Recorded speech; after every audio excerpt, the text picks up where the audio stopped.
full council meeting. Before we start, I'd like to say thanks to the people at Pebsham Community Centre for hosting us this evening. Very welcome we are here. And thank you also to the members of the security team who have been on service this evening as well. Thank you very much for that. Item 1 on the agenda, public participation. I'll remind members of the public that we are not here to discuss North Eye. If anyone's got concerns regarding that, please raise them at our meeting next week, where we'll be fully able to listen to your concerns then. So please bear in mind this is a council meeting for the agenda purposes only, and not particularly on North Eye. Members of the public are allowed to speak for 3 minutes. Have I got any member of the public wishing to speak this evening? No? Okay then. Thank you very much then. We will move on then. Apologies for absence. Have we got any apologies for absence? Councillor Bartlett, he's working. Councillor Brasford is on holiday. Councillor Ismond is also working. Councillor Rose working. And Councillor Winter is going to be late. Okay, all duly noted. Thank you very much. Before we go any further, I'd like to point out to members on the council, if you could raise your hands when you wish to speak, grab my attention, because we have got a different format on in the hall this evening, whereas I can't sort of see everybody at the same time. So please raise your hands and I'll look around. Thank you very much. Anyone wishing to declare declarations of interest? Councillor Grayson. A member of the council. Okay.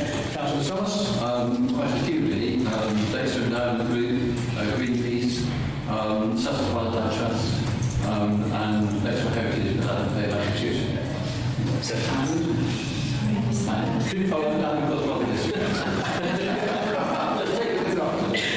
Can you just repeat the first one for us, please? I can't remember which order we were in. Sussex Wildlife Trust, Greenpeace, Bexhill-on-Sea Group. I think that's it. Environmental. Yeah. Okay. Anybody else wishing to declare interest? Okay, we shall move on then. Chairman's announcements.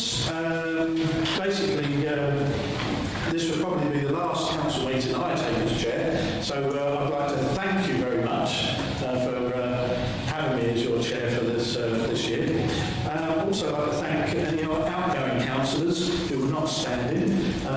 This will be your last meeting, so thank you very much for your participation in Bexhill Town Council.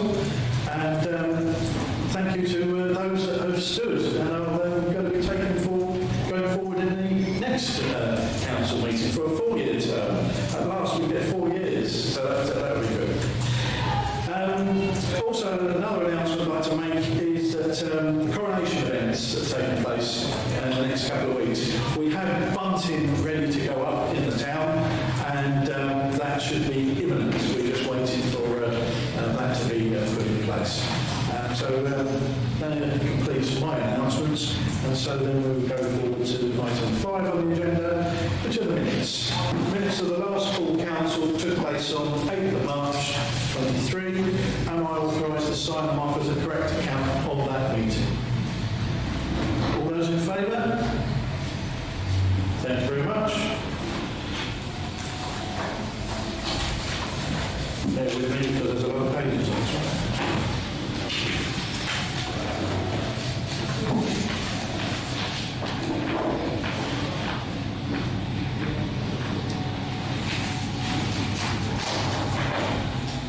Thank you very much.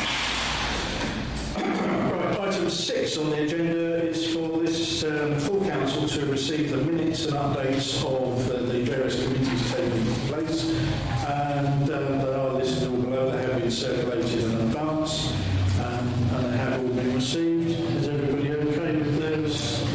Councillor Thomas. Can I just point out, as it is my last meeting, that I noticed that the Asset Chancellor Committee meeting lasted exactly 3 minutes, and I'm wondering whether you'd like the Guinness Book of Records and see whether that's a worldwide record. It may be worth inquiring. Councillor Drayson. Yes, thank you. I was just thinking this was 6 committees, yeah? Committee minutes. Yes. Just one about Eagle Finance and General Purposes Committee. Just for information, I was looking today, and in fact, all the previous minutes are all for that meeting on the 22nd on the website. They're all the same date. There's 8 entries for that date and not previous ones. But it just strikes me that we commented last time that we don't get quite enough information. So there's the discussion about the grants and the proposal and the minutes.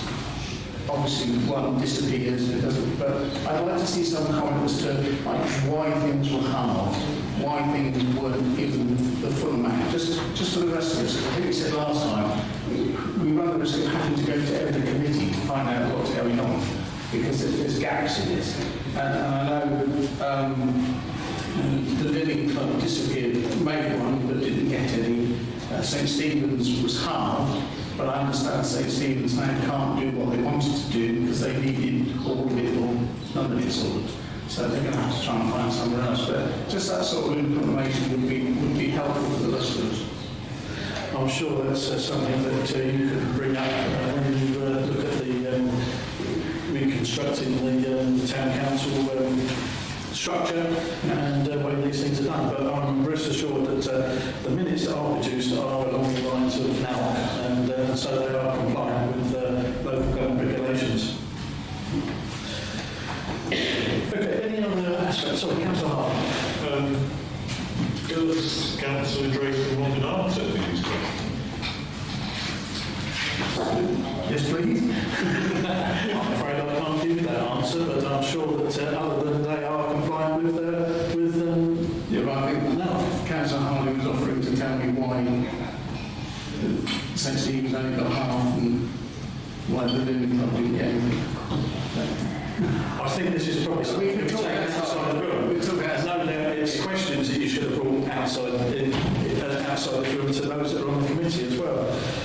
Okay, any other items to bring up regarding agenda 6? Item 7, recommendations from committees. Going forward, we have several recommendations here.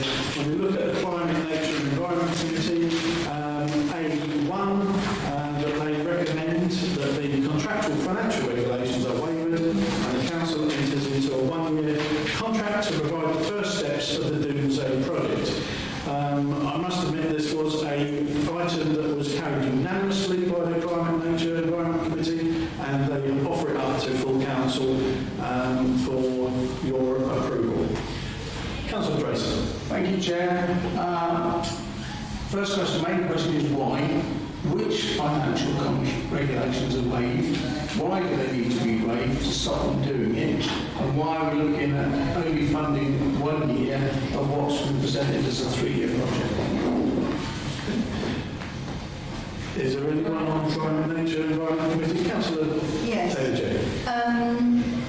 The reason for the project initially and on an ongoing basis will be to collect data of what we have, so we can, when we're going forward, we can make policies which are the right policies to protect the wildlife and the nature that we have in Bexhill, which is constantly underestimated, and people don't realise it's there, and they're very keen to preserve it. So this is a good and a good value way of monitoring it. So it's like the Doomsday Book, you know, every sheep, every pig, count the lot, as William the Conqueror did. And we're counting not just the sheep and pigs, but the bats and the butterflies and the fish and so on. That's the reason why.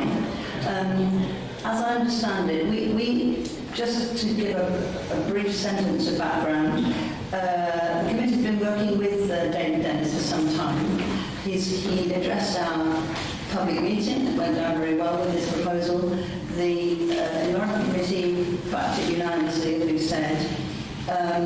He's been doing research on like this for some time. We're building on his body of research, and now he wants to involve the experts that live in Bexhill, the experts that work with the voluntary organisations, and on year 2, the citizens, the residents of Bexhill.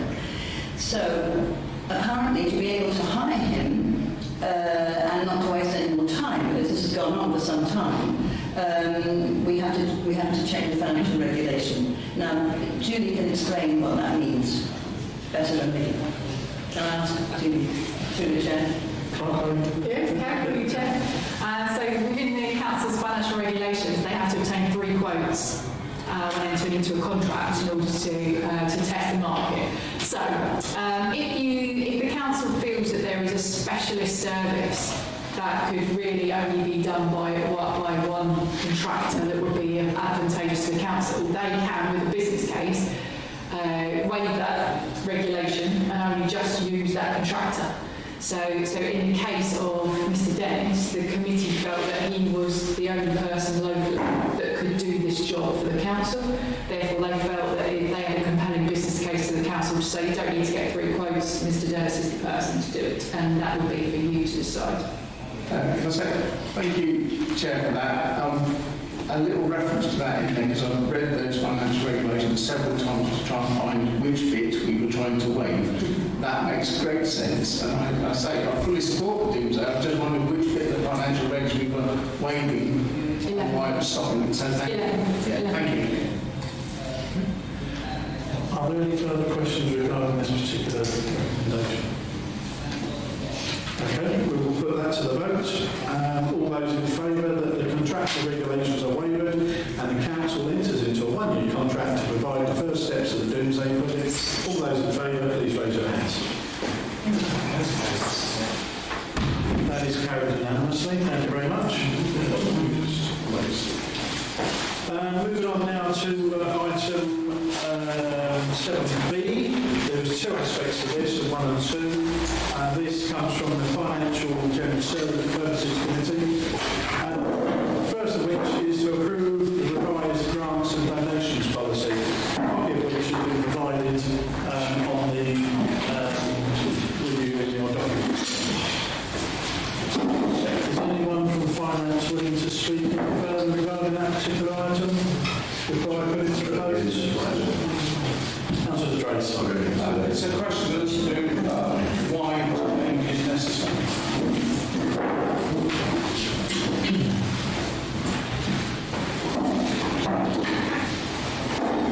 Is there anybody from the Finance Committee ready to elaborate on that? Why are we changing the grants policy? Councillor High.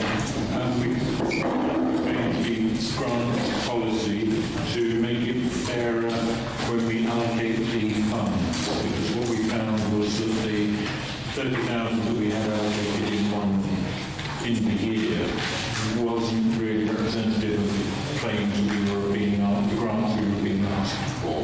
So we felt that the new grants policy would answer that and make it fairer for people to actually apply and give them better rules as to when to apply and how often.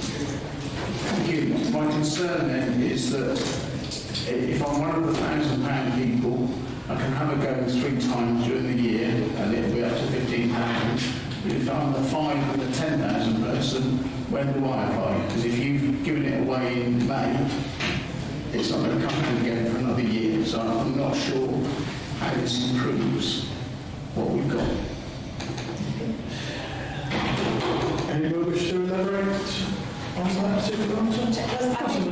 I think it was to help, we seem to get quite a lot of ad hoc grants in for random amounts of money, and it was to help simplify that process so people could apply for a small grant up to £1,000 and then another grant that went up to 5,000 and then there's a large grant from before. Is that I feel that time in recommending? Yes, we're splitting the £5,000 grants into 3 lots of 5, but the 5,000 and the 10,000 is only one of them. So I don't see when's the person applying for that? Is it at the end of the year, the beginning of the year? Because once that's gone, that's gone. It says in the policy when to apply for it. The larger grants we thought we only had enough money to do that once a year. Surely that would be the case. Surely that would be the case whenever the application is made. There's only one amount of money to that amount that can be applied for. So once it's applied for and given for that financial year, it's gone, irrespective of what time of the year that takes place. Yeah. Okay. Thank you. Yeah. Okay. Any other aspects regarding that before we put that to the vote then? All those in favour of adopting the approved revised grants and donations policy, please raise your hands.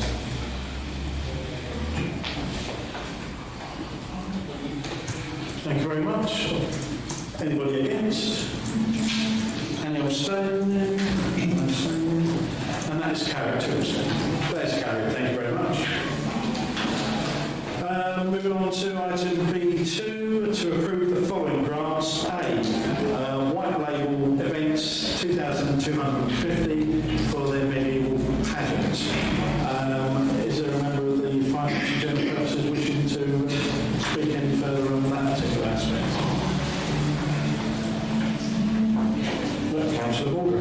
Just really to give information, if there's anyone here who hasn't got it, the larger grants were cut down slightly, not because we wanted to, but because the pot of money is not infinite, and so we tried to fairly cut the larger ones down slightly, so that everybody got some money. This is an event which Roger Crouch, who we know has got a hand in, to celebrate the coronation. I think it's on the Monday, but on that, and the Finance Committee wanted to give support to this event because we know that events in the past have been very well received, and the residents and visitors to Bexhill really enjoy them. And again, these are all approved by the Finance and General Purposes Committee and just coming up for recommendation for the full council. Anybody wishing to elaborate further on that particular aspect before I put it to the vote? Then all those in favour of approving the white label events £2,250 for the medieval pageant, please raise your hands. That's carried unanimously. Thank you very much. Moving on to B there. Bexhill Museum, 3,000. This money will come from the reserves. Anybody wishing to elaborate further on that particular aspect from the Finance Committee? Councillor Harding? This was for a coach that Bexhill Museum have got that they want to renovate to actually take part in processions for Bexhill events. At the moment it's in a state of repair, and this amount of money will help them fully repair it and make it a workable coach that can be used. If I could just elaborate a little bit further, the coach is actually a Merryweather fire engine. It's the original fire engine that the Borough Council used to bring ahead of the carnival on a yearly basis. It was dedicated to the daughter of the Mayor of Bexhill at the time, during, I think it was the 1920s, and it's called Kitty. It's quite an ancient vehicle that's been stored in a museum somewhere up in the northeast of England, I believe. And it got to the point where this museum was deciding to get rid of it. And so they came back to contacted the town council, contacted Bexhill Museum, asking if they wanted it.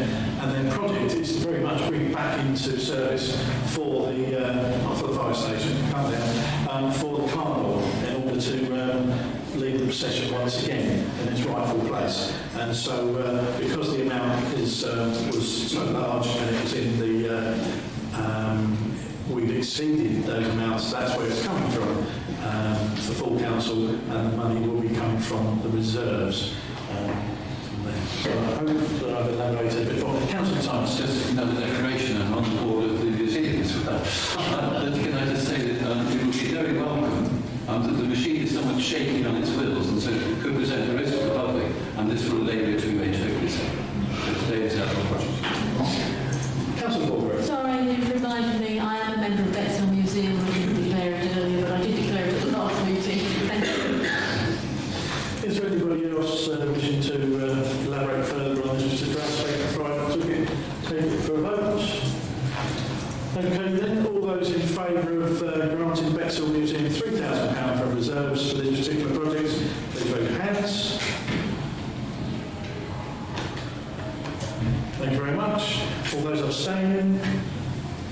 That is carried. Thank you very much. Sorry, I didn't ask if anyone was against that. Sorry, I realised you weren't against it.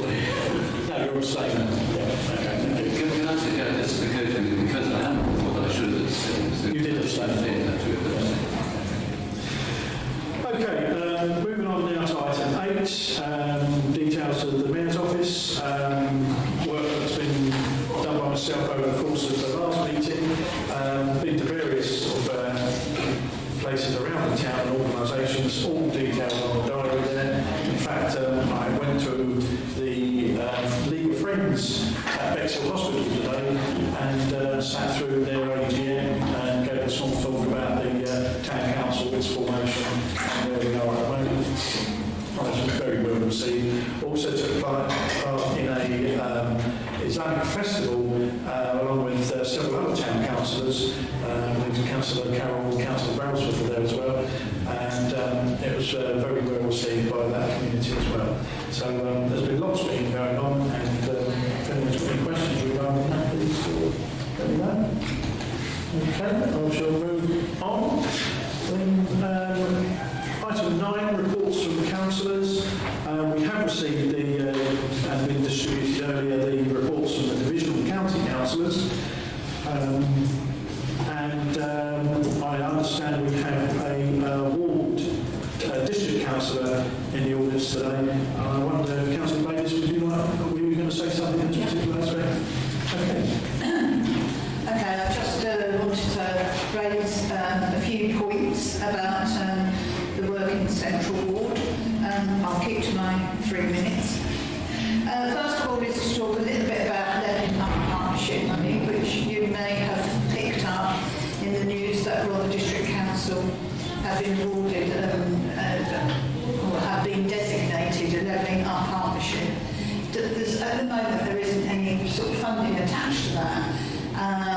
And sort of details are emerging really slowly, but I understand from a meeting that officers had with officials from the Department of Levelling Up and Communities that there will be a sort of deep dive process which will go on through summer with a plan emerging in September around how any additional funding will be spent. It seems that the purpose of the partnership is very much to sort of bring various different elements together. So, for example, different government departments funding or things that are sort of not progressing because of some hitch. So, for example, at the back of Bexhill, we've got the North Bexhill Enterprise Park, which is stalled because UK councils haven't been able to sort of submerge the power lines. They can't. The person who owns the land and wants to build the units can't build because the power lines are overhead. You can only sort of like do the road surface and some footings work. So it's those sorts of things, I think, where DLAP will come in and drive forward and make sure that barriers to change and improvements are addressed. And for a central ward council, I mean, it's obviously really important, for us because we want to see the continued regeneration of the town centre going forward. In relation to some work that I've been doing locally on Edgerton Park, so I've been running the survey, and I hope to be able to share all that data with the town council. And in fact, when people fill in their data, it does say, I will share this with the town council and all the district council. Some interesting things are coming out. About 40% of people are talking about the town council actually running or taking on the park.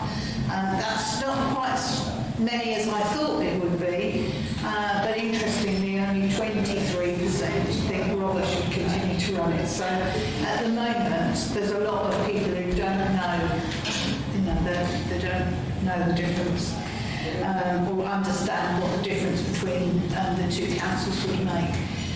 There's a theme that keeps coming up is around the toilets in Edgerton Park and needing to make those fit for purpose.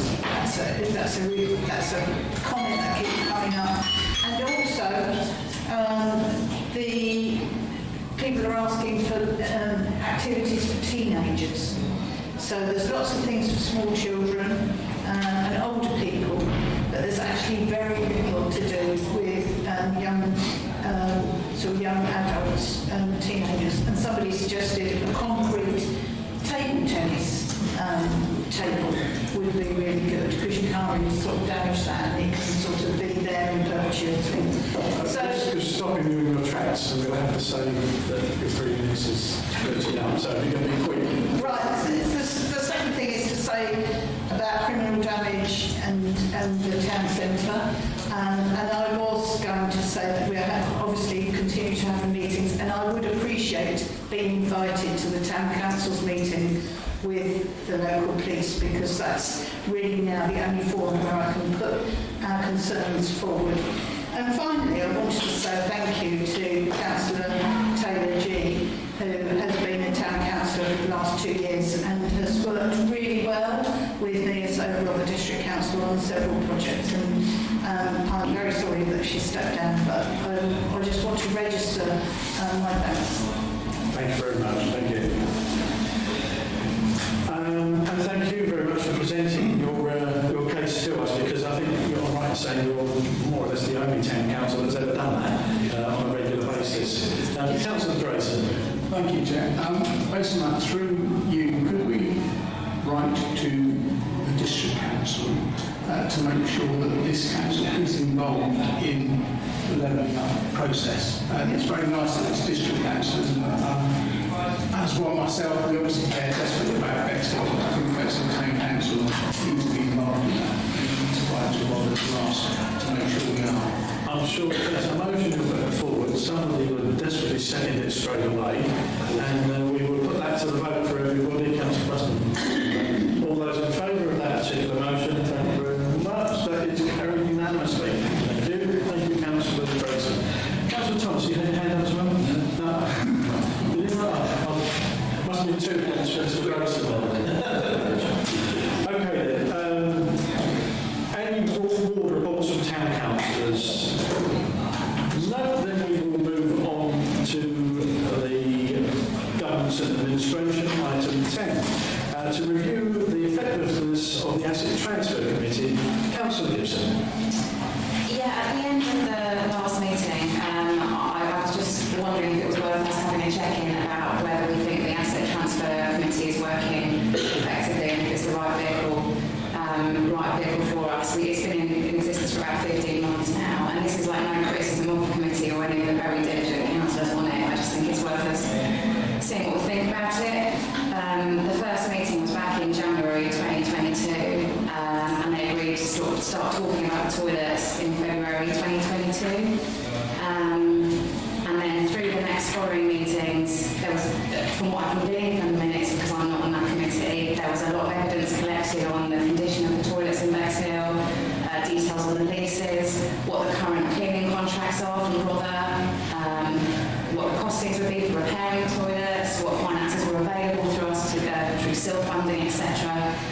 And a year later, after the committee was set up, it was resolved to recommend to full council that the town council proceeds with lease negotiations for the toilets. Of the 6 people on that committee, 4 were in favour, 2 were against. Yet, come the full council meeting in March, only 1 person from that committee voted in favour of us continuing with the negotiations without what I can glean any further meetings or any further information. So I just thought that was a little strange. And comments included from councillors on that committee, they didn't have enough information, yet the issue had been in discussion for the best part of a year. So I think if I just question myself if this is an effective use of our town clerk's time, of our council time, if we're spending a year talking about something and we say we don't have enough information to make a decision. And I put that to the rest of the council to hear their views. Would anyone like to express their views on that particular? Councillor Harding. I would agree that I don't think we, as councillors not part of the committee, had enough information about how the negotiations are going and what it started with and what options we had. I felt it was delivered as a fait accompli at the end without any discussion from the bulk of the council, and therefore that's why I voted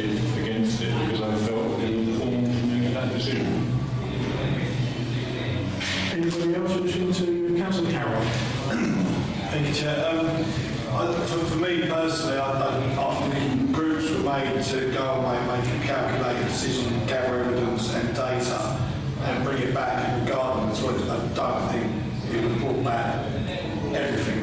I think we was on probably about 70% we was letting on. And to make a decision about it, I think we should, I know we've had the groups to do that, we need to know everything when we come to the big decision. So all the information needs to be available. Councillor Thomas, did you have your hand up? I did, but I would like to speak, but I think Councillor Tracy. Councillor Tracy? It's the angle. Okay. Yeah, thank you. Obviously, I didn't speak on that one. I'm not speaking the toilets in any way, shape or form.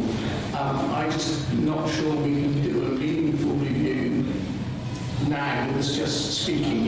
It needs going over, and I don't know how it's best to do it, but I mean, we can all talk about how we felt. I didn't think there was enough information coming that way, but I'm not sure the review just sitting around the table now and talking about it actually gets to a decision that we can use at the end of it. I don't know how we should proceed. I don't know if 3 councillors can be appointed to look into it, but we can all tell stories now, but it doesn't get us anywhere. Councillor Smain? Yeah, I just wanted to add, I was thinking if possible, whether it's possible towards the end, like when you move on to the next council, the new council starts negotiating the next assets. When it gets further on, once you've got the details from Robert, could the full council or majority of the full council not get involved in a special meeting to divulge? Okay, there's sensitive information and commercial sensitivities, but as a council, you should know what you're voting for. And I understood that it was clouding, and obviously I believe it was right for Bexhill at the time, but it was clouding, it was difficult to manage, and it was a lot of grey areas within it. And considering that whole year, like I said, a whole year of information has been collected, we got very little of that very, very last minute, I would say, in my opinion. But if that was possible, I'm not sure how the structures work with council, but if it was possible towards the end of any negotiations, the current council, whoever it would be, will have some more involved in that last 3 months. And I think if you take people with you, you'll have a better outcome in the end, rather than that kind of destroys what happened last time. Yeah, that's my opinion. Councillor Baldwin? Yes, because I'm on the Asset Transfer Committee, and I was the one councillor who voted in favour of taking on the toilets from that committee, and I felt that I had received all the information. Of course, I was in a privileged position because I'd seen all the paperwork. Clearly, in the very least, there was a perception that councillors hadn't had sufficient information. We don't need to argue that point here, but clearly there was a perception, and that impacted on what was really quite a significant decision for the council and for Bexhill and for the toilets in Bexhill, and a significant decision which will carry forward into the next year. So I absolutely agree that we need to look at that issue of how that committee is organised and how we avoid those sort of perceptions in the future, because we don't want that to happen again. We can easily go over what didn't happen. I would say that once we come to our annual meeting, we will be, as part of things we have to do, reviewing the committee structure and looking at it, and at that point it might even be worth setting up some sort of group to discuss it further. But to me, that would be the time. Having flagged it up now as an issue of that impacted on what happened at the council, that we should put something in place after the election and the annual meeting which reviews the way that works to see if we can help with those perceptions. I presume, can I just through the chair ask the clerk, that it will all be up for review, won't it, at the annual meeting? Is that your Yeah, so at the annual general meeting each May, the council looks at the committee structure and decides what it's going to be for the year ahead. So what I will do is in that agenda pack that you receive for the AGM, I'm going to tell you this is what you've got at the moment. So you need to come prepared to anyone that's here then, is to look at, okay, this is what we've been operating. Have you got any other suggestions for other ways of working that you would put forward at that meeting to discuss, and then you'd agree what that committee structure is for the year ahead, then we'll agree with the member result and go forward from there. So you've got an opportunity in May to change that. Councillor Thomas? Thank you, Chair. I think that the level of the toilets, I think it's been an extremely unfortunate one from the point of view of the Town Council, from the point of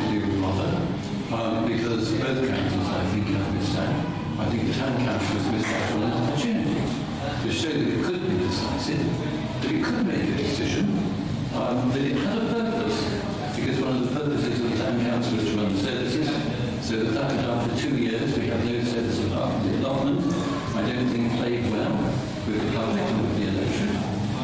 I think there was a perception amongst many members of the public, which I think was deliberately created, that there was a great insufficiency of evidence, which I don't think was the case. A contract is considerably more precise, considerably more detailed, considerably more concrete than any businessman could possibly be, and so the council did have some very substantial evidence in front of it, which was misrepresented as insufficient. I also think that the whole farrago indicates that the council needs to look at how it works. So if the committee wants the council to take a decision, I think it should prepare a properly prepared paper that sets out the facts, that sets out the evidence, that should be given to the council in plenty of time and considered, and then there should be a proper debate in full council, not necessarily just going round the table, but a proper debate in which the arguments are tested. And that didn't happen. So if this is to be avoided, I think there has to be much better liaison between the town council and the district council, and then the asset traffic committee remains in existence.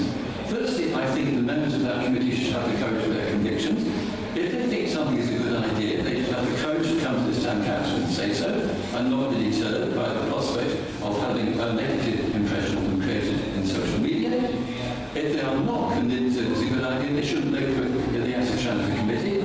So some greater consistency between what members say in the committee and what they say in full council would be welcome. And then, as I say, I think it's really important that that committee produces a well-argued paper. This is what we think should be done. Here are the facts, here are the adapters, here are the disadapters, and then there will be an informed debate, both within the public and also within the council. Thank you. Yeah, the reason I brought this up is not, I mean, obviously the board's got me thinking about this, but if we're going to be entering negotiations about parks and gardens, for example, I would hate for us to spend the next 12 months using councillor time and clerk time preparing something, and then in 12 months we still can't make a decision. And if some of these decisions are too big for a group of 6 people, then let's make it, I mean, it can be more painful, but let's make it as the 18 of us so we all see everything, and then people can feel that they're there, and then making the right decision for their residents and for Bexhill. Councillor Clasby. Thank you. I better say at the outset, I've prepared a 6-point response to Councillor Gibson's, not motion is it really, but an opportunity to discuss. But it is less than 3 minutes, I have to say. So I did type it. So here we go. And I'll read it in order to be as succinct and to the point as I feel I can be. It does seem, first of all, point one is about the backdrop to these discussions, and it really does seem as though the backdrop to these discussions, negotiations, has been pretty difficult for the asset committee to deal with. Seeking documentation, apologies to Christine, from Brother, has been challenging. Being met by intransigence, it seems to me, over the leasehold is not helpful, and even less than straightforward dealing with solicitors. I think it's been a genuine challenge, really difficult for those members to spend time, and as Councillor Gibson said, I don't disagree with that at all. It's an enormous amount of time, research, discussion, debate has gone on. However, I don't think everything can be laid at the door of other parties. And so my second point is really to do with communication issues within the council. And I do believe, as already been said, I think, this evening, that they have hampered the effectiveness of the decision-making process. I think it was Councillor Thomas who earlier, in the full council meeting previously, who commented about the unhelpfulness of the lack of detail in minutes. He touched on already this evening. That are circulated after meetings. Without such detail, it seems to me that councillors are denied the opportunity to develop confidence in the decision-making process. And without that confidence, effectiveness is necessarily compromised, dented. there seems to be a third point, to be the view that decisions made by individual committees should be kind of routinely passed without too much debate and scrutiny in full council. Again, it's been mentioned by others this evening. I even understand that it's been said that to want further debate at this stage makes a mockery out of our committee structure. This, in my view, is not conducive to effectiveness. 4. Few would disagree that communications between ourselves and Rother have left a bit to be desired, already touched on this evening, and that this has inevitably led to questions about the real motivation behind the proposed transfer. This, I believe, has not helped when I noted in one of the previous full council meetings on examining Rother's budget that they had no provision for toilets.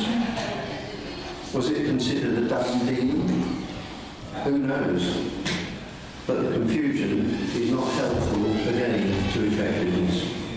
5. Ongoing communications have fallen a bit short, it seems to me, and this extends beyond us to include the wider public. I realise that there are those of us who think that we have a mandate, so let's press on, get on with it and get it done. I disagree. I realise that the survey expressed the residents' desire for the improvement in toilets. Having visited them all, I'm not at all surprised. However, if our residents are not provided and uniformly provided, it seems to me, with details of the costings, then the residents, who we are presumably trying to carry with us, and has already been said again this evening, they will have legitimate questions to raise. It is, after all, a project that will cost our residents initially a few £100,000 and over the lifetime of the council millions of pounds. 6, and lastly, much has already been said and rightly been made about the absence of any published analysis business plan for the proposed transfer. How much consideration has, for example, been given to alternative ways of funding this transfer? For example, CIC arrangements, business involvement. Some councils apparently do this to ensure that ratepayers' costs are reduced. I'm not aware that any of this detail has been shared, and if not, it leaves a gap, again, I believe, in the effectiveness of the exercise. So, just very briefly, a couple of sentences to sum up. It's a project not without inherent difficulties and challenges at the outset, it seems to be. But from what I can tell, a few faltering missteps by us in relation to effectiveness have occurred. Hopefully, there will be learning to be had, especially if parks and gardens are just around the corner. I'm sure that overall, when we look back on it, it will be seen as a positive learning experience, with the learning applied, in my view, not just to the acquisition of assets, but much more generally to how this council functions. Thank you. Okay, thank you very much. Food for thought there. We've heard views from various people, and no doubt we could take on Councillor Baldry's suggestion there at the AGM. No doubt people will come forward with a motion for council to consider if they wish to make a move on this particular subject. So it's okay for everybody. I shall move on. Councillor Toby. Just a point of information. As I understand it, we took an in-principle decision to take over the toilets back earlier in the year. That presumably is what Robin's budget was based on. We taken the proposal to do that, and in fact we went back on that. So not surprisingly, they budgeted accordingly, believing what we said. We are actually discussing the effectiveness of the Asset Transfer Committee. Just on point of information. But your point is noted. Okay, moving on to item 11, Rother District Council Liaison, item 11A. We did have a joint leaders meeting subsequent after the last full council meeting, and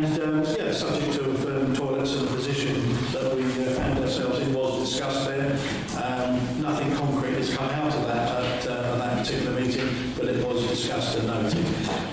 Incidentally, at that particular meeting, we also were notified of the very volatile situation at the North Eye, and I think we were all taken by surprise when the Chief Executive Officer was actually acknowledged the fact that he didn't know what was happening because hadn't been disclosed to him fully what was going on. And so we, at that particular stage, were all very much in the dark as to what was happening. We did point out that we would like joint communications in that process as we move forward. We have yet to see that develop as a way forward, because they seem to, the Home Office seem to have forgotten the fact there is a town council in Bexhill to liaise with, but we will see what happens. Item 11B, sorry, Councillor Thompson. You made a very good point about the Home Office behaving as if there wasn't a town council. The same was true as for Merriman and the stakeholders meeting, to which the town council, I think I'm right to say, also wasn't invited, and that's important, isn't it? You're quite right. The stakeholders meeting, nobody officially contacted us to invite us to that meeting. We were made aware of it right at the last moment, but we weren't officially invited to that meeting. Councillor Winton. I believe, well, I certainly was invited to it, but I couldn't attend. But no doubt this is it's part and parcel of what's going forward. We have a meeting next week where we listen to the members of the public's views on that as well. Item 11B, receive an update to the external reps reports for Rother District Council High Street Task Force. We haven't met since the last council, and there is nothing further to add to what we said at the previous council meeting. Item 12, Sussex Police Liaison. This is to be noted that a meeting has been organised in April, but also to note that we are waiting a new Chief Inspector, as the current one has moved on past his due, but very much staying on a local aspect. So we're waiting for that person to be installed. 12B, the clerk is investigating CCTV improvement opportunities, and as soon as more time is available, no doubt that will come to full council consideration. Item 13, support from Ukraine. Can we receive an update from Councillor Taylor? Yes, right. We've moved now into a stage where we're basically concentrating on two things.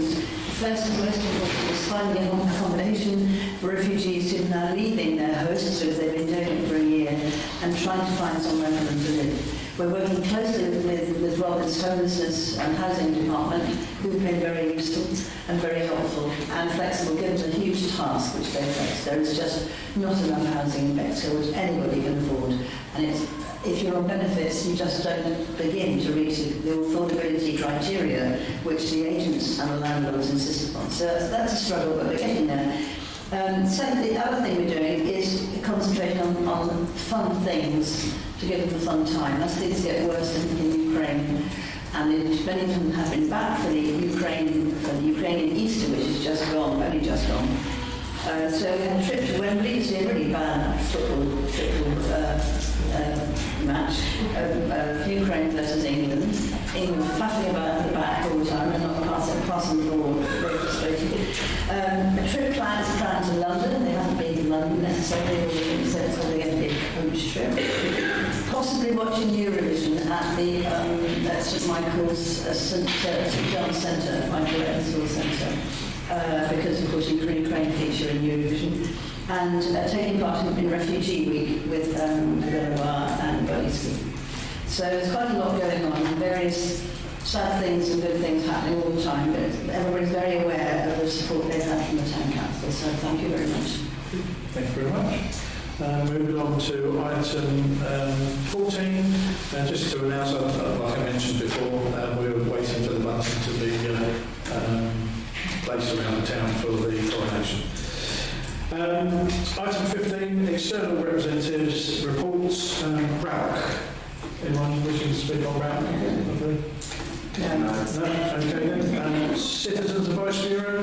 Not much from me. I went to the AGM and we're still having the bi-weekly meetings with sort of various groups across the town who are supporting people from the food bank, the primary care network, and that. So there's no complete update. Bexhill Air Cadet Squadron, their meeting took place last week. Unfortunately, I was unable to attend. They are still having issues when it comes to full usage of the drill hall. Certain aspects of that still need to be redecorated there, but the squad is carrying on quite solidly there. I would point out that this is a role that is built into the town council, that the mayor is on that. So whoever becomes mayor in the new full council will be taking up the role as a representative for the Bexhill Air Cadet Squadron. So hopefully you'll take that fully on board. Fair trade. Councillor Izzard normally reports back from Fair Trade, but he's not on here.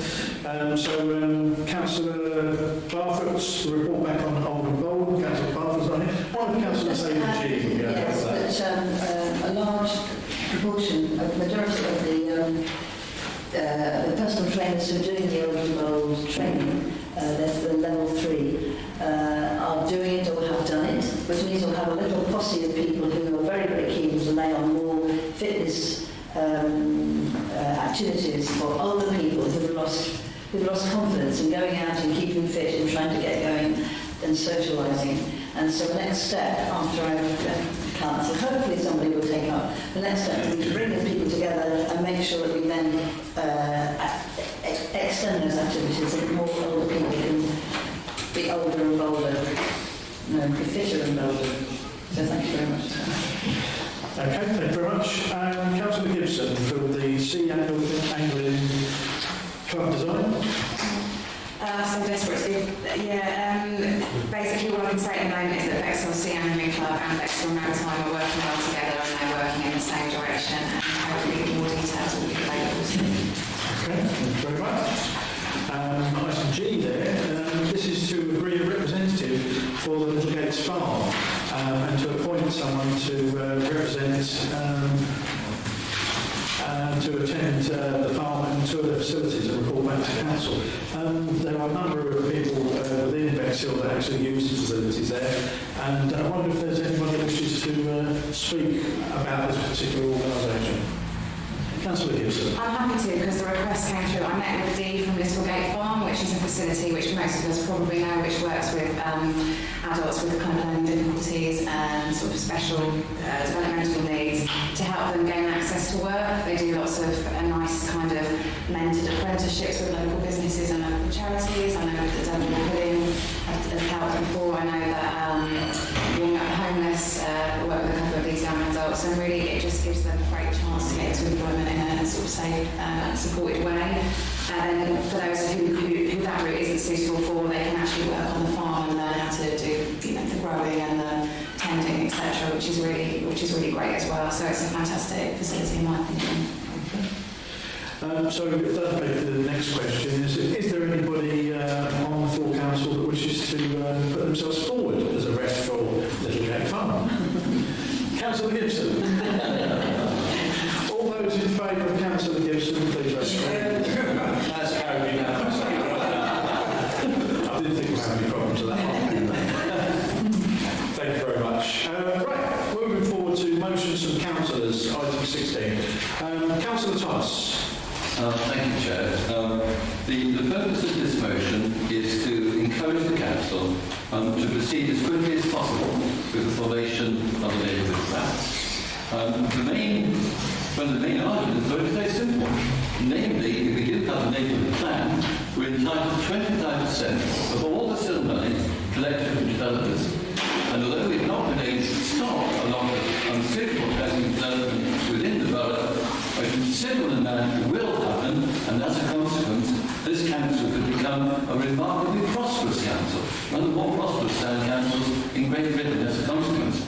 And one of our main ambitions is to try to provide good services, and one of the things we want to do most is to improve the infrastructure of this town, which many of us still is crumbling, and many of us still is inadequate to cope with the increased number of people living in the town. We would have an opportunity to do that with that civil money without raising the council tax. And I think all of us would like to improve services as much as possible, but without burdening the people of Bexhill with with more money if that could be achieved. And so having a neighbourhood plan is one of the best ways to achieve that, and so the quicker we get on with that, the better.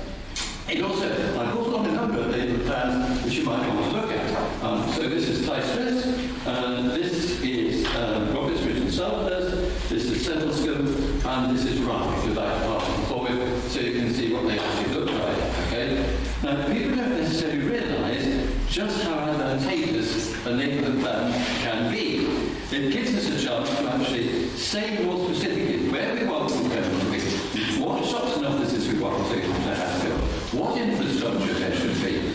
And when we do this, what we produce, the neighbourhood plan, then forms part of a two-part development plan. What people don't realise is that this gives the town council some planning powers. So we wouldn't merely be an advisory authority, but we could actually be a decision-making authority. And there are two types of decisions we can make. We can make a neighbourhood development plan. That's the first thing we can do. We can also make a community right to build order. So these are two types of orders that we would be in a position to develop ourselves if we did a neighbourhood plan. Now the advantage of this would be that we would be able to have more control over assets within the town. So for example, if somebody wanted to take some affordable housing that we decided we wanted to have built, and then to change the status of it so it could be sold off, we would be entitled to say, no, that housing can remain affordable in perpetuity. So that would be a huge gain. We could also decide to actually make the kind of environmental improvements coming out of the duty safe. So coming out of that with specific proposals, we could say, yes, we want to implement those particular proposals to enhance the environment. So how to do this, and my suggestion is that what we would need to assist this process is some kind of part-time planning officer. This is a procedure which when adopted experienced executive exceeds it. My suggestion would be that in the first place we would see whether somebody might be prepared to do that on an entirely voluntary basis.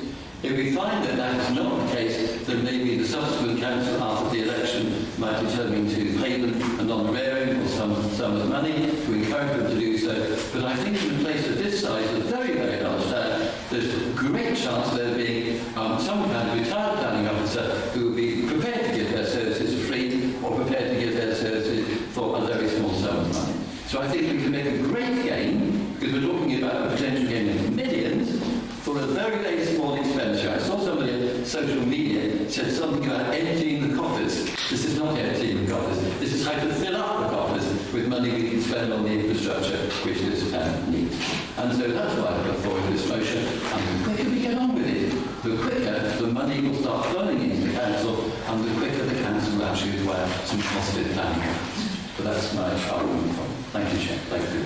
I think I'm right in saying that we're now in a 5-year plan. It's got built in it's on year 3. That's right. Yeah. So next year, the council is actually earmarked to actually start the process of the neighbourhood plan. It is indeed, but this is an attempt to actually make that very, very specific, because sometimes something is in black and white, and you draw attention to it, you highlight it, it's much more likely to happen. Yeah, so what I'm pointing out is that A2 is actually already been done. It does. Yes, it's underlined. Yeah. Okay, anybody got any other views on this?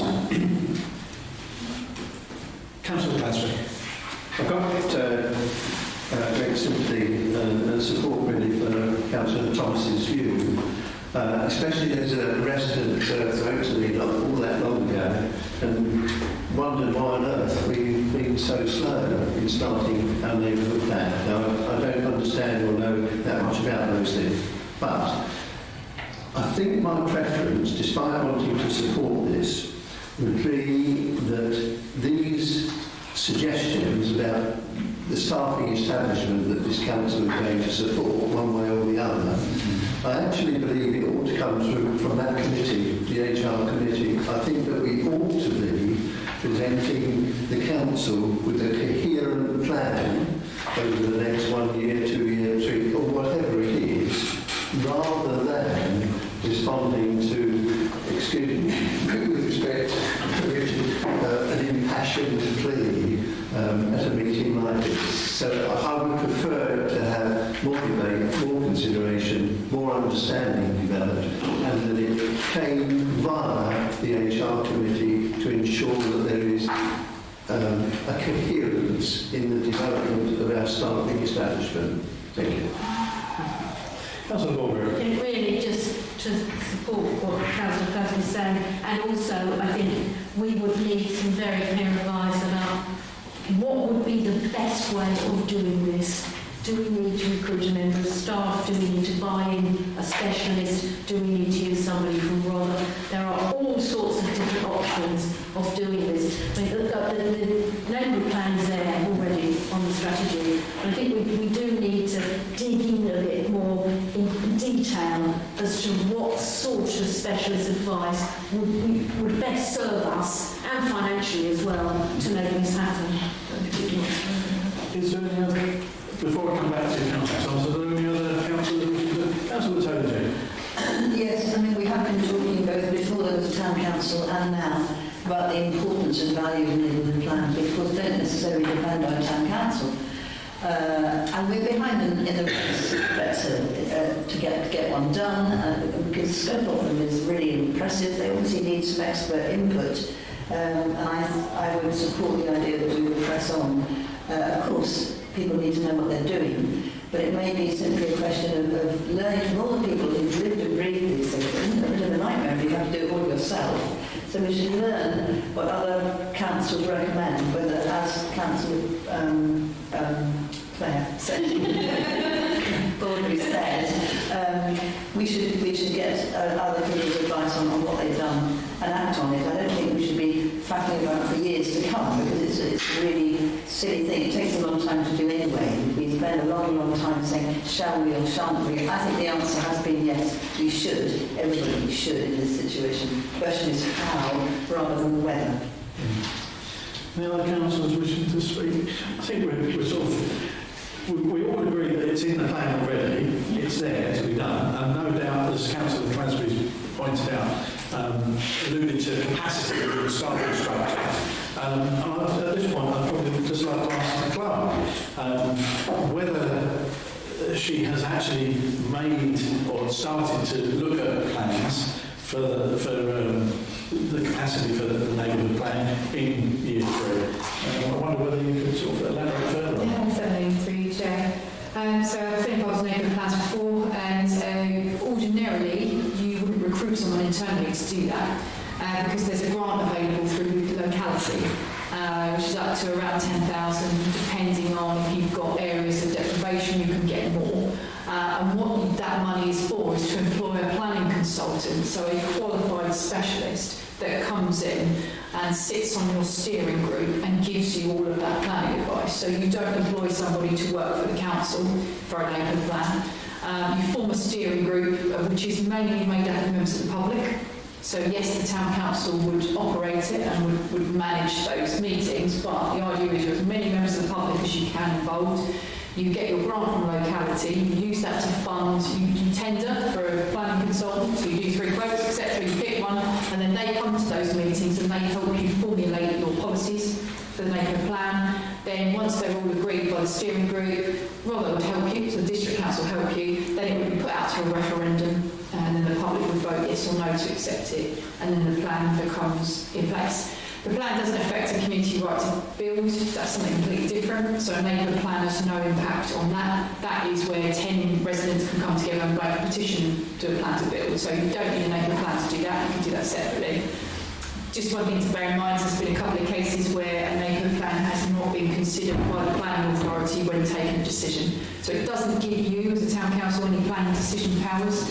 Doesn't. Well, it says in the government, that's No, it doesn't. No, it doesn't.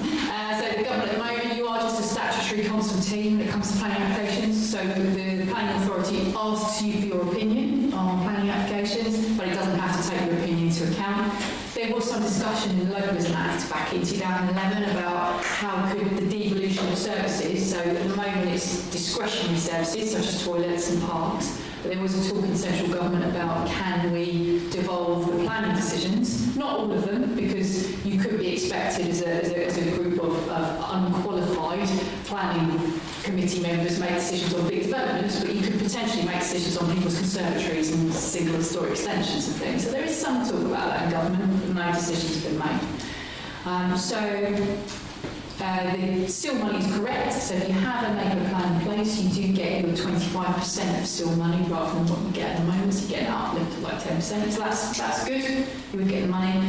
But from a staffing point of view, I don't think you need to employ somebody to do that. You get the grant, you then get an actual qualified specialist planning consultant to do it with you, which would, it would be taxpayers' money, but it would be coming from central government, not from the town.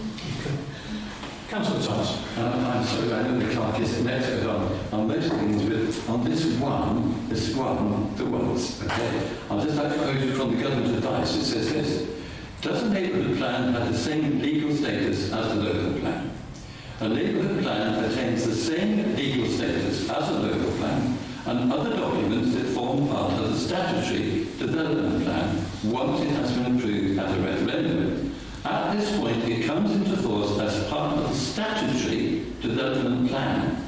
Application of the planning permission must be determined in accordance with the development plan unless material considerations indicate otherwise. So what it is one of a dual system of the development plan, and then the development plan has the two elements to it, and any planning application has got to be determined in relation to those two, and of course also the national plan framework. But just to sort of say, in one of the points that have been made, firstly, I think it is possible to do it in the way which I described, because that's how I see it the town council does it. So yes, you can employ an external planning consultant in exactly the way it has been described, and I think they're off the hand.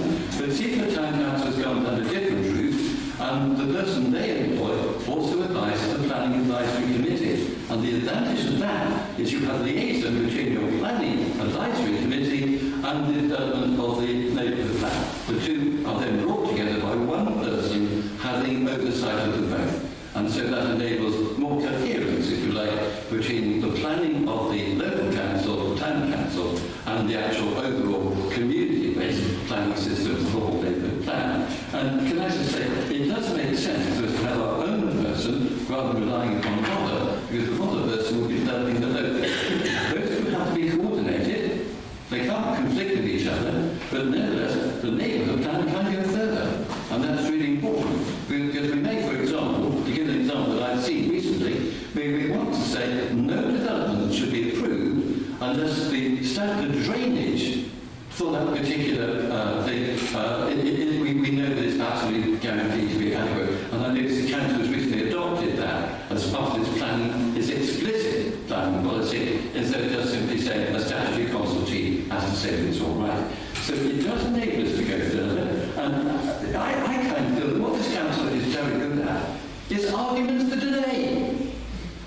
There's always a reason, isn't it, for not doing something now. Let's do it further down the line. And what I hear people say about this council, I don't hear them saying this council's in too much of a rush. I hear this council saying that when people say this council should walk before it runs, what they really mean is it should stick up straight before it starts crawling. I think it's about time this council made some decision that actually it decided to do something. And the neighbourhood plan is one of those things we decide tonight. We're going to give it a priority, and it's going to help the council. It's going to make the council richer. It's going to make the town council better planned, and with better facilities, better infrastructure. Let's make a decision tonight instead of putting yet another decision off. Okay? And I feel very passionately that we need to prove that this town council can make a decision, for goodness sake. Your points have been made. I would just respectfully point out that, as I said, it is already on the plans for next year, and the town clerk has just pointed out how she's going to progress with our plans. So what I have to do now, if anyone else wishes to speak, Councillor Carroll? I'd just like to point out, Mr Thomas, no disrespect, but a decision is a decision, whether you agree with it or not. Oh, yeah. So we have made decisions, you just might not agree with it. No, it's not that. Okay, before we go any further, I'll take this to the vote then. So have we got a seconder for the Councillor Thomas's motion? Could I ask a question? Oh yeah, no problems. We've got 2 points in the motion. One is about recruitment and one is about the discussion we've had about recruitment and ways of doing it, I would prefer those two things to be Two separate separate. votes. Yes. Everybody okay with that? Two separate votes? Yep, okay then. Right, Councillor Thomas's motion A1, I will put to the vote. All those in favour, please raise your hands. Oh, sorry, we need a second vote for that particular one. Councillor Harden seconded that. Okay. We will put that to the vote then. All those in favour, please raise your hands. Okay, that's two. Thank you very much. All those against, please raise your hands. Okay, next one. Anybody against? Sorry, anybody abstain? That fell then, sorry about that. Moving on to Councillor Thomas's second part of the motion there. You've got a second for that. Yeah, Councillor Gibson seconded that. Yeah, okay then. I will put that to the vote then. All those in favour, please raise your hands. Anybody against? Anybody abstaining? And that's carried. Thank you very much. Okay. Right, that's done then. So we move on to Councillor Drayson's motions then. Councillor Drayson on 16B. Are you going to take these individually as well? Yes, yes. Would it probably be easier to go through? Okay. B1 then, please. Yeah, thank you. It is, as it says there, as a body, we decided that the appropriate size for each committee member having a vote. For example, we consider at the beginning of this council that the Finance and General Purposes Committee should have 9 members. By giving voting rights to the 2 ex officio members, the chair and vice chair, we've unwittingly or unnecessarily increased the voting members to 11. That only leaves 7 councillors not on that committee. This increase in the numbers voting on decision applies to all committees with the ex officio members. I suggest that should the chair or vice chair wish to have full voting membership on any committee, then they should put their names forward, as they did last year, in the same way that any other councillor does. If one or both are elected, then that committee will either have one or no ex officio members. The knock-on effect of no, that's it. I'll move that. I'd like to move that motion that we move the voting rights to the ex officio members. Okay. Anyone wish to speak on that? Councillor Baldwin? Yeah, just to say that I absolutely agree with this one. It's almost not democratic in the council to have 2 extra people that can suddenly come along and vote. It's never felt right to me that we should do that. Voting rights is one thing. It would be quite nice to have an ex officio right to go, simply to see what goes on, but you could almost do that and sit in the public. But I would absolutely support the motion that the chair and vice chair should not have ex officio voting rights, which is I agree. Anybody else wish to speak on it? Councillor Casper? Well, just as somebody that sort of introduced this to an early stage of thinking, anyway, I agree entirely with Councillor Drayson. Okay. Then hand over to Councillor Winton. I couldn't agree with Councillor Drayson anymore. It's just a shame that Councillor Baldwin didn't agree with this sort of a year ago when it was put forward. But I'd like to second Councillor Drayson's motion. Okay. Can I just come back on that one or not? Okay, that's fine. Can I just make a point that no one's used an ex officio vote on this? Have they? Because the councillors who are in the ex officio roles are on the committees. So I'm not sure what that deal is about. They have the occasions during certain committees where ex officio and voting has been used, but it's not recorded. Because I thought that Councillor Baldwin is a member of the Finance Committee and is a member of the Community Committee and was voted on as such at the last meeting, the last AGM. Could possibly be, if that's what we're talking about, yeah. Yeah, so through you, Chair, so you've got the Mayor and Deputy are members in their own right on the Finance Committee. On Climate Committee, they're not. Community Committee, they are members in their own right. The Planning Committee, they are members in their own right. So it's only the Climate Committee that the Mayor and Deputy are not members in their own right. Okay, but I think we don't want to bog down into getting personalised about this because we really are looking about the actual technical side of it rather than the personalities involved behind it. And so I know from anecdotal experience it's happened once or twice where I've used the ex officio rule, but that's probably because there were numbers needed at the time. It's something that most councils enter into on a regular basis, where they bring this thing into the council to have ex officio voting rights, and then all of a sudden the political parties change, and then all of a sudden they want that out of the system. So it comes in and comes and goes, comes and goes. It hasn't affected us to that extent because we haven't got political parties involved in it. But I'll take that point from what Mr. President, Council President said there. Okay, so is anyone else wishing to speak on this particular aspect of Councillor Drayson's? Have we got a second for that? Yeah, Councillor Clancy seconded that. I will put that to the vote there. All those in favour, please raise your hands. And that's carried unanimously. Thank you very much. Okay, we go on to the second part. This concerns the meetings of the Planning and Development Advisory Committee, and I'd like that to be amended to ensure that meetings take place throughout the year. Currently, it says the committee shall meet twice monthly, except for August, unless there is urgent business as directed by the chairman. I want to take out except for August. Unlike the business conducted by the other committees of this council, the work of the Planning and Development Advisory Committee does not stop because it is August. But rather, the District Council Planning Department does not close for the summer holidays, and planning applications are made throughout the year. We had a hiccup last year, and no one was to blame, but a very important planning application came up in August and it was missed. And that was Bexhill Town Hall development. So Bexhill Town Council didn't have the opportunity to make any comments about that. I know it was rejected, etc., and if it comes back again, hopefully we would. But it was just because it was August and it caught us out. So I'd like to have the planning committee meeting throughout the year, including August. I'd like to move that motion. Okay. Anybody wish to speak on this particular aspect? One aspect I'd like to point out in it, have we got the staffing levels to facilitate that particular need? And if we haven't, what are the costs involved? I don't know whether the clerk will be able to elaborate further on that. Well, in August I do take a holiday because I have to be at all the meetings at the moment because you don't have deputy clerk role. So where we're developing the staffing structure, the council hasn't yet developed the role for a deputy clerk or a committee clerk to step in and take minutes and give guidance and be the qualified advisor at meetings. So it is at the moment just me.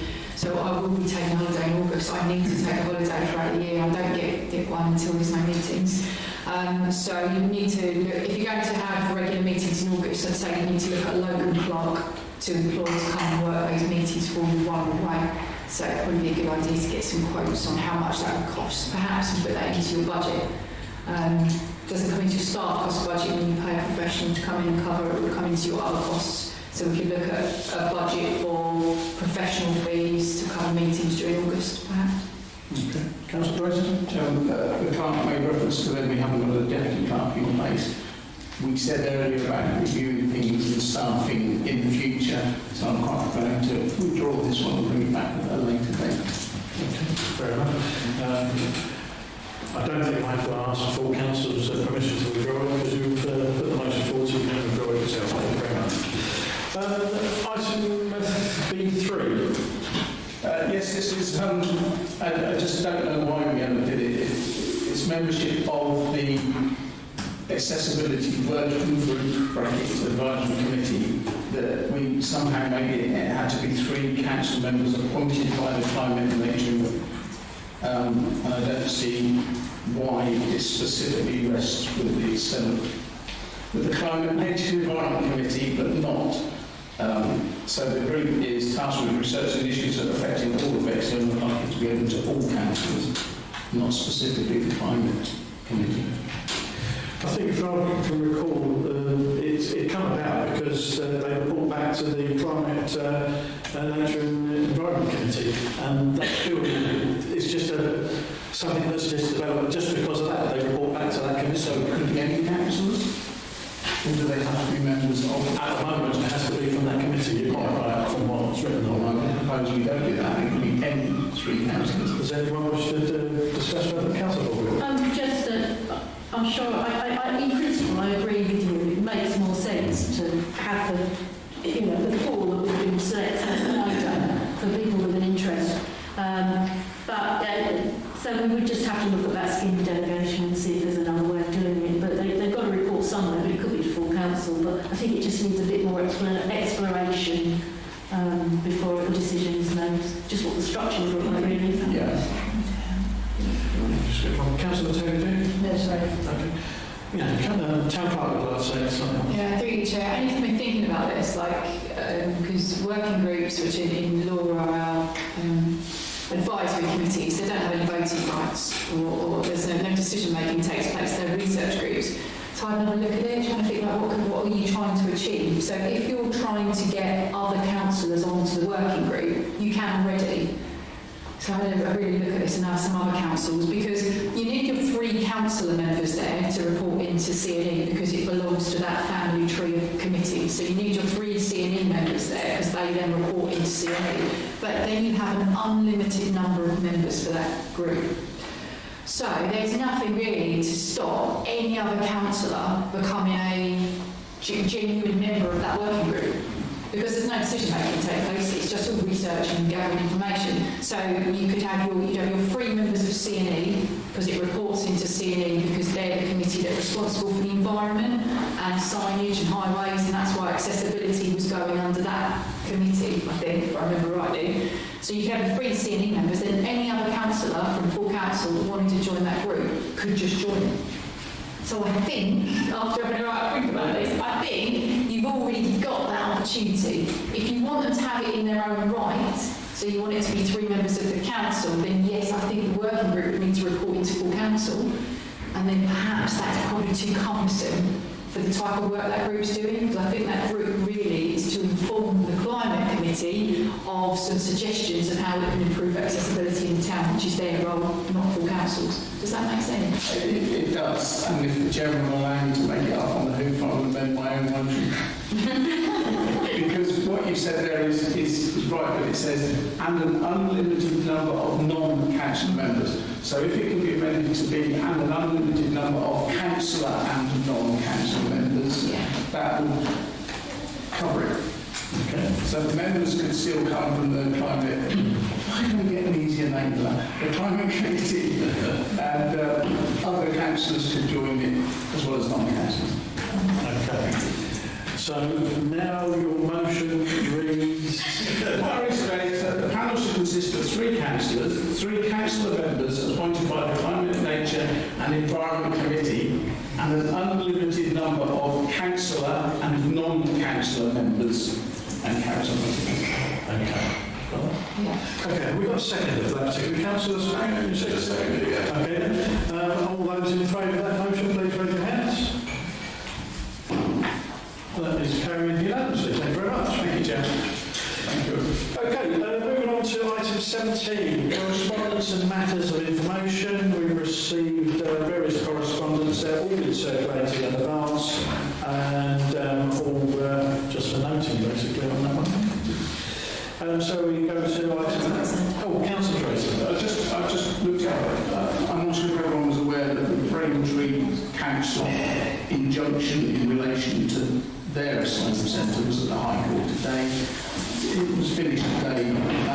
The judge had made a result on Friday, which would then affect what Rotherham should do as a result of that. But just inform them. Can you just elaborate a bit further? Braintree are a district council, are they? Braintree, yes, district council, and then you've got Weathersfield or Weathers something in there.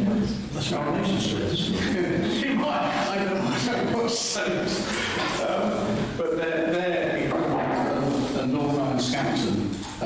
They took, if you remember, Sarah, we still on that day and said we're going to go to court. Well, it was heard today. The result, hopefully, might be Friday. Okay, well, no doubt we were sort of looking at that when we... I'm sure it's a good thing. We'll hear very good. Our meeting next week as well. Item 18 then, questions to be received. We received a question from Councillor Gibson and Councillor Drayton on there. Councillor Gibson's one was addressed on the agenda, and Councillor Drayson received a reply on there. Councillors wishing to push their questions forward, are there any questions? Councillor Harvey. This is my last council meeting, and I joined the council because I wanted Bexhill Town Council to exist and to be a new type of council that would be open, democratic, forward-thinking, etc. But I feel that the communication within the council between committees and the full council is poor, and that the minutes, which are a key tool, are not effective.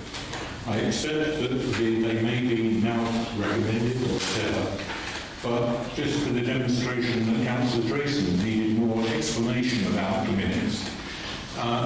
As I'm now going to become a member of the public, I know that I will not know what is going on if I'm just reading these minutes. Without me even asking this question, which I will come to with the exact question, the debate over the communication, internal communications that we've had today will not be reflected anywhere on these minutes.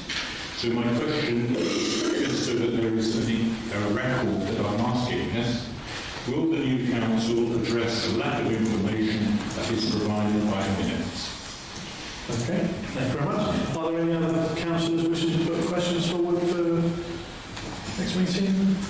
If that's the case, then I'll move on to 18C to note any future agenda items. I don't believe there are any that we've got to disclose. D is to consider new risks to the register. We had discussed this earlier on, myself, Deputy and Clerk, and we suggested adding on to the register, because it's surprising that it's not on there, because we can never consider this, and that's security meetings. And so we put that on onto the register, and also we were discussing vacant positions. Bearing in mind there are 5 vacant positions that are at home, we could possibly be running with a council with 5 vacancies for some time. Who knows whoever comes forward. And so that should be added onto the register as a particular risk. Councillor Stratton. Just one question about obviously the meeting next, the forum, or public forum next Wednesday. No, it's not a public forum, it's an extraordinary general meeting. Oh.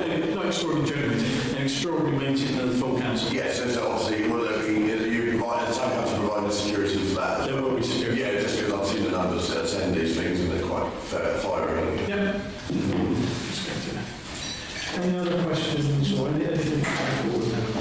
Okay, go to the next one, which is Councillor Drayson. Right to 19. Is there any way in which that date of the first meeting of the new council could be open to discussion by members of the new council after the elections? I say that because it's the same night as the annual general meeting of Rotherham District Council, who strangely always choose a Wednesday when every other meeting is a Monday. I will pass to the clerk who will give an explanation of where we lie with that, because I know there's specific dates where we have to have our meeting. Yeah. So if you could explain. Yeah, so there is in legislation it tells you when you must hold your AGM after an election. As a coronation and the bank holidays and all that, it's a bit later than normal. I can't remember the exact reason why it wasn't the Wednesday before. I have a feeling it's because the chamber wasn't available. I can't remember.